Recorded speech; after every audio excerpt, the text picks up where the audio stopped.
Messieurs, dames, bonjour. À la primature, le Premier ministre chef du gouvernement, Oumoudou Mahamadou, a présidé hier après-midi à la salle du conseil du cabinet un séminaire gouvernemental sur le thème le WACF, instrument de la finance islamique au service du développement socio-économique du Niger.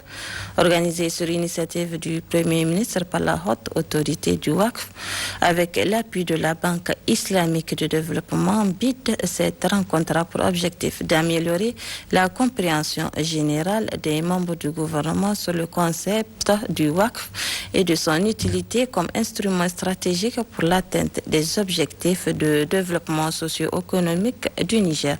Gérard Abdelaziz est à côté. Waglassen. Après l'institutionnalisation du WACF au Niger par la création en 2020 de la haute autorité du WACF et du premier fonds WACF destiné au FDS, l'heure est à sa promotion avec la tenue ce lundi après-midi d'un séminaire gouvernemental sur le thème le WACF, instrument de la finance sociale islamique au service du développement socio-économique du Niger. Dans son adresse d'ouverture, le Premier ministre chef du gouvernement Oumoudou Mahamadou a rappelé les efforts consentis par le gouvernement dans le développement du WACF au Niger. Des efforts salués par le président du Conseil d'orientation et de contrôle de la haute autorité du WACF, Dr Hamid Al-Gabid. L'ancien Premier ministre et secrétaire général de l'OCI a souligné que la finance sociale islamique est un instrument de la solidarité islamique qui comprend entre autres le WACF et la zakat. Si cette dernière est bien connue de la population nigérienne, le WACF, quant à lui, apparaît comme un concept nouveau, alors qu'il a toujours existé et pratiqué par nos compatriotes, a-t-il fait remarquer. Selon lui, il est temps de se le réapproprier et de le développer. S'en est suivi les exposés de la directrice générale de la haute autorité du WACF, Mme Khadija Diallo, sur le thème « Le WACF, outil efficace de la finance sociale islamique pour la lutte contre la pauvreté au Niger et le cadrage stratégique de la haute autorité du WACF » et celui du directeur de la conformité et des affaires juridiques à la haute autorité du WACF, Nouhou Munkaila, sur le cadre juridique et institutionnel de la dette institution. Après ces deux communications, des échanges ont eu lieu entre les membres du gouvernement et leurs hôtes pour mieux cerner les tenants et aboutissants du WACF. Le WACF se présente comme un instrument de la finance sociale islamique qui permet d'organiser la solidarité et de mobiliser les ressources publiques et privées afin de lutter efficacement contre les inégalités sociales et intervenir dans les secteurs sociaux de base comme l'éducation, la santé ou encore l'agriculture. Nous devons fournir des efforts.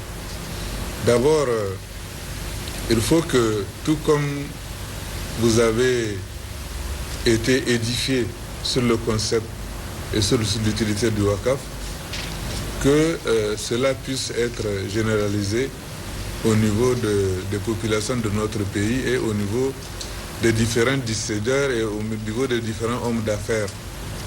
Parce que il est possible justement d'arriver à une mobilisation des WACF en interne au niveau de notre pays en expliquant aux uns et aux autres les dispositions juridiques qui existent, les bénéfices qu'ils peuvent en tirer dans l'immédiat dans ce bas monde et aussi dans l'autre monde.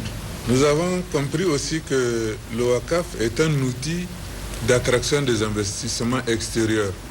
Et dans ce sens, nous avons à faire améliorer la gouvernance justement du WACF à travers la haute autorité qui est créée, mais aussi à travers des mesures incitatives, notamment la défiscalisation, non seulement pour les WACF publics, mais y compris pour les WACF privés. Ce séminaire gouvernemental marque le début d'une série de rencontres organisées en collaboration avec la BID à l'endroit des décideurs et des différents intervenants dans la chaîne de développement du secteur du WACF au Niger.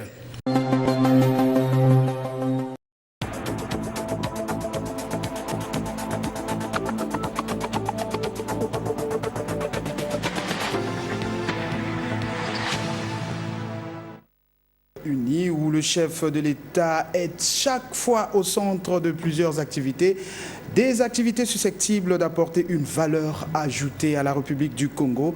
Et vous le comprenez, c'est en termes de partenariat et d'investissement. Après ces audiences, le président de la République a effectué une visite au poste Khalifa d'Abu Dhabi. À l'issue de cette visite, Denis Sassou Nguesso a exprimé son ambition de voir cette expérience se matérialiser au Congo grâce à la signature d'un accord de partenariat entre le Congo et les Émirats arabes unis. Retrouvons Laetitia Karambo. Le port Khalifa est le port phare en eau profonde des ports d'Abu Dhabi, construit pour accueillir les plus gros navires. Il s'agit d'une porte d'entrée à la pointe de la technologie vers Abu Dhabi qui gère tout le trafic de conteneurs de l'Émirat.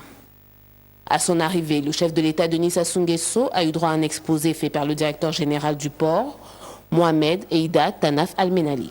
À la suite de cet exposé, le président de la République a exprimé sa volonté de voir se nouer un partenariat stratégique entre le Congo et les Émirats arabes unis, notamment lors de la construction du port de la zone économique spéciale de Maluku.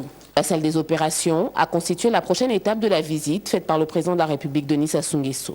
Par quelques démonstrations, ils ont ainsi pu associer la parole aux images, tout en expliquant au chef de l'État congolais les différentes étapes de l'entrée au port des différents conteneurs à la livraison aux personnes intéressées, en passant par le paiement des frais douaniers.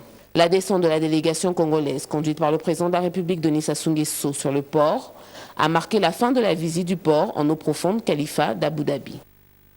Autre chose dans cette édition, le 6 novembre, c'est dans quelques jours seulement, vous le savez.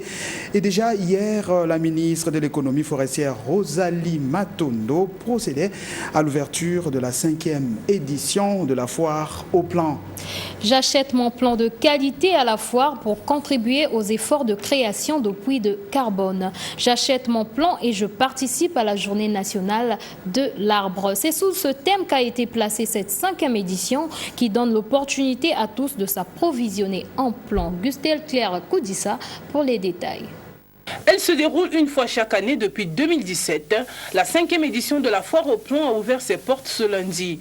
Une occasion pour les pépiniéristes d'exposer et de commercialiser les essences forestières, agroforestières, fruitières, ornementales et même les produits ligneux tels que le miel et l'huile d'eucalyptus Triodora. En réalité, c'est pour mieux préparer la journée nationale de l'arbre qui pointe à l'horizon. Pendant la cérémonie d'ouverture, la ministre de l'économie forestière Rosalie Matondo, en présence des autres membres du gouvernement, a dit son attachement à cette plateforme des mains vertes.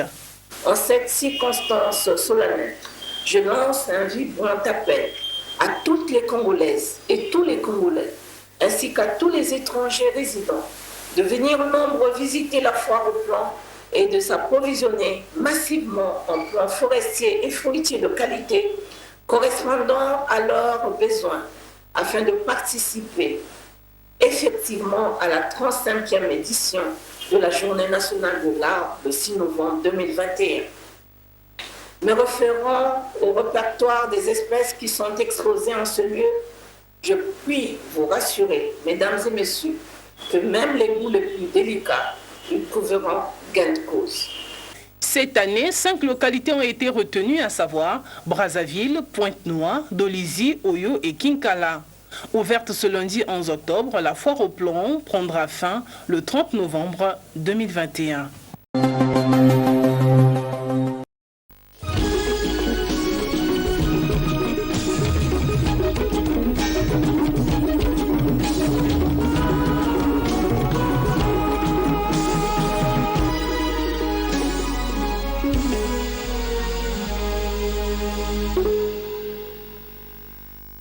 Je vous le disais en titre, plusieurs agents du ministère des Travaux publics ont reçu leur dose de vaccin contre la Covid-19 à l'initiative du ministre Léon Armel Bounda Balonzi, patron de ce département, qui a lui-même montré l'exemple en recevant sa dose de vaccin. Arnaud Babekoum, Victor Mundunga nous en parle. C'est une avancée significative du ministère des Travaux publics, de l'équipement des infrastructures dans la lutte contre le coronavirus. Échange avec les agents vaccinateurs, formalité d'usage sanitaire, le ministre des Travaux publics, Léon Armel Bounda Balonzi, à l'aide de son index, lit minutieusement la fiche qui lui est présentée. Puis, stylo en main, il pose son sein. Le patron des Travaux publics franchit le pas, celui de la vaccination. Au terme des 15 minutes d'observation requises après l'injection, il dit avoir posé cet acte en application stricte des instructions du chef de l'État et du Premier ministre. La maladie est présente.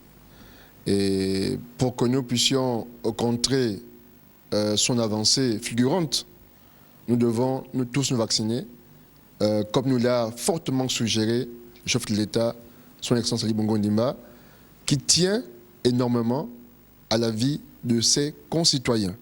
C'est pourquoi nous décidons avec nos collaborateurs de faire le pas, de se faire vacciner, pour que nous arrêtions l'avancée de cette pandémie qui nous menace tous. Le voici ensuite dans la grande salle de réunion où les agents passent à tour de rôle à la fine aiguille qui transperce la peau pour la protection individuelle et collective contre la Covid-19.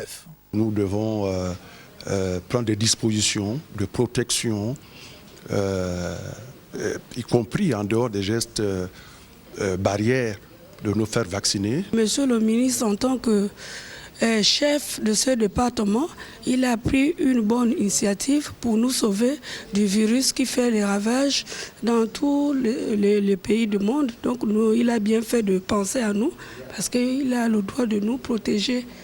C'est la première dose que viennent de recevoir les agents des travaux publics en attendant la deuxième qui interviendra dans les délais requis.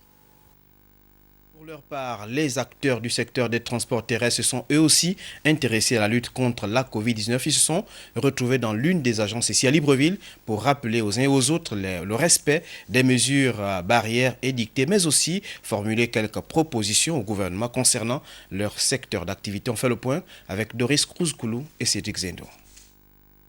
C'est par le rappel des mesures édictées par le gouvernement pour lutter contre la pandémie et des amendes infligées par le COPIL à plusieurs agences de transport terrestre que cette rencontre entre le président du syndicat libre des transporteurs terrestres du Gabon et les adhérents de cette structure syndicale a débuté. Désinfection régulière de nos bâtiments et de nos bus tous les 15 jours, placement d'un agent à l'entrée de nos sites pour faire appliquer le gel et prendre la température à tous ceux qui franchissent nos portails. Toutes ces mesures sont financées sur nos fonds propres, qui ont d'ailleurs baissé de plus de 70% depuis mars 2020. Ce qui les a amenés à lister un bon nombre de propositions pour une éventuelle porte de sortie. Nous souhaitons, un checkpoint COPIL dans les grandes agences. Le retour à un nombre de places, au nombre de places conventionnelles des passagers, sous présentation des tests Covid et ou de la vaccination.